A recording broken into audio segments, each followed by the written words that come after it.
देख रहे हैं मिड कैप मंत्रा और अब बात करेंगे एनटीपीसी की। एनटीपीसी आज फोकस में है। कंपनी की सब्सिडरी एनटीपीसी ग्रीन एनर्जी ने आईपीओ की अर्जी सेबी में दे दी है।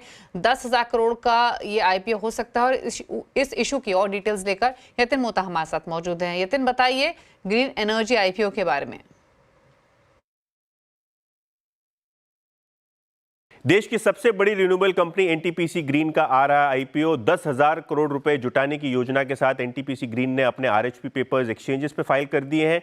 इंटरेस्टिंग बात यह है कि इसमें से एक पूरा फ्रेश इशू जो है वो बाजार में लाया जाएगा और शेयर होल्डर्स जो एनटीपीसी के उनके लिए भी एक कोटे का प्रावधान है। जहां तक कि आईपीओ यूटिलाइजेशन का सवाल है, लगभग 7,500 करोड़ 10,000 करोड़ में से कर्ज चुकाने में जाएंगे, बैलेंस शीट मजबूत करने में जाएंगे और बैलेंस है जो प्रोजेक्ट एग्जीक्यूशन में यूज करेगी कंपनी। ऑपरेटिंग पोर्टफोलियो देखे कंपनी का तो 3,000 मेगावाट से ज्यादा सोलर प्रोजेक्ट्स ऑपरेशनल है और 100 मेगावाट के कंपनी के विंड प्रोजेक्ट्स ऑलरेडी ऑपरेशनल है। लेकिन सबसे इंटरेस्टिंग बात कि लगभग 25,000 मेगावाट की कंपनी की तैयारी है प्रोजेक्ट्स एग्जीक्यूट करने की। एमओयू स्टेज पे, कोई एग्जीक्यूशन स्टेज पे, कोई एलओआई स्टेज पे आपको दिखाई पड़ रहा है। अगले 3 साल का कंपनी का स्टेटेड टारगेट है लगभग 16,000 मेगावाट्स की कैपेसिटी को ऑपरेशनलाइज करना। लेकिन FY32 तक कंपनी की योजना है कि 60 गीगावाट तक सोलार और विंड प्रोजेक्ट्स को ऑपरेशनलाइज किया जाए, हाइड्रो प्रोजेक्ट्स को ऑपरेशनलाइज किया जाए। जहां तक कि क्रिसिल का सवाल है, क्रिसिल को लगता है कि अगले 3 से 5 सालों में सोलार और विंड प्रोजेक्ट्स की ज़बरदस्त कैपेसिटी एडिशन हो सकती है। लगभग 250 गीगावाट यहाँ ऑपरेशनलाइज करने की योजना सरकार और सरकारी कंपनीज और प्राइवेट कंपनीज से आती हुई नजर पड़ेगी, जहां एनटीपीसी ग्रीन एक बड़ा नाम उभर के आ रहा है। जहां तक कि कंपनी की ऑपरेशनल कैपेसिटीज का सवाल है, बहुत ही ज़बरदस्त एबिटा मार्जिन के साथ कंपनी ने FY24 के रिजल्ट्स दिए। 2,000 करोड़ की लगभग आय और लगभग 1,750 करोड़ का एबिटा एनटीपीसी ग्रीन का FY24 में रहा। शुक्रिया यतिन ये डिटेल्स बताने के लिए। एनटीपीसी क्योंकि मजबूती दिखा रहा है आज के कारोबार में, तो इस पर एक राय भी ले लेते हैं। ब्रजेश, देखिए बार एनटीपीसी का चार्ट और बताइए टेक्निकली आप कैसे दिख रहे हैं स्टॉक को। मुझे लग रहा है कहीं ना कहीं इसमें जो तेजी है वो बरकरार है। जो आज 425 के करीब जो ट्रेड कर रहे हैं, मुझे लगता है मोमेंटम और थोड़ा पॉजिटिव हो सकता है।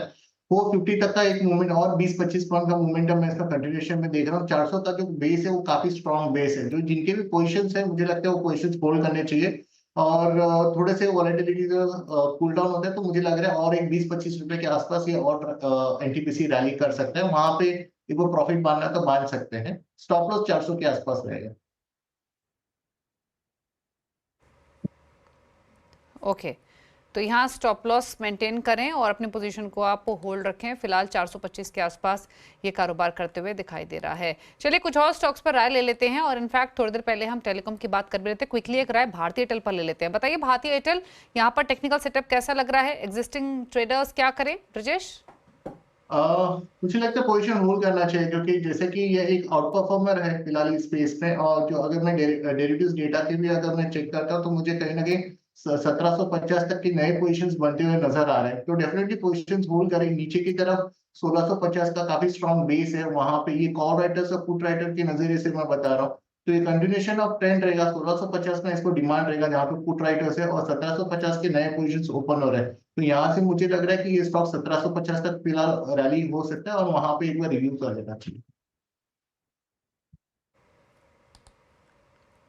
ठीक है, तो ये रह रही भारती एयरटेल पर फिलहाल कारोबार करते हुए। चलिए कुछ और ट्रेड्स लेकर आते हैं और राय ले लेते हैं यूनाइटेड ब्रिवरीज पर। यूनाइटेड ब्रिवरीज 3.25% ऊपर, खबरों का इंपैक्ट है ऑल दो, पर स्टॉक में स्ट्रेंथ दिख रही है। 2116 पर कर रहा है कारोबार। बताइए क्या राय आपकी यूनाइटेड ब्रिवरीज पर? मुझे लग रहा है इसमें मोमेंटम पॉजिटिव है तो जिनके भी पोजीशंस है वो होल्ड करने चाहिए। आज की जो एक इसमें जो बाउंस देखने को मिला है वो काफी स्ट्रॉन्ग बाउंस है। इसके चलते एक नियर टर्म में 22,200 तक के एक लेवल्स ओपन होते हुए नजर आ रहा है। राउंडिंग स्ट्रक्चर बना है टेक्निकल में। आज वॉल्यूम्स है, हालांकि ये वॉल्यूम्स न्यूज के चलते हैं बट ये सस्टेन होता है। आज का डे पॉजिटिव भी हो सकता है तो 2200 तक के लेवल्स इसमें हमें देखने को मिल सकते हैं। ओके, चलिए ये राय रही यूबीएल पर।